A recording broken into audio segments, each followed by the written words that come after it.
மக்களின் தத்துவ ஞானி அப்படின்னு சொல்லும்போது அவரு அந்த பயிற்சிகள் எல்லாம் எளிமுறைப்படுத்துறது எல்லாருமே ரொம்ப சுலபமா புரிந்து கொள்வதற்காக.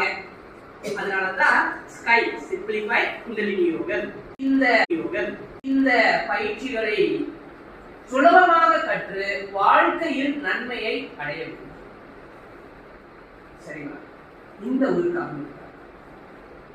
இதுல பிரம்மஞான பயிற்சி அப்படின்னு வருவாங்க சில பேர். ஏற்கனவே மனவளக்கலை பயிற்சி இருக்காங்க. பிரம்ம ஞானம், பிரம்மம் என்பது இறைவன்.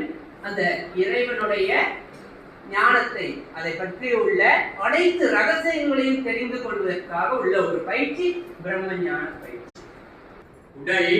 உடல்ல உயிர் இருந்தா மட்டும் போதும், அனைவரும் இறைவனை உணரலாம், பிரம்ம ஞான பயிற்சியை கற்றுக்கொள்ளலாம் அப்படின்னு ஒரே பதில்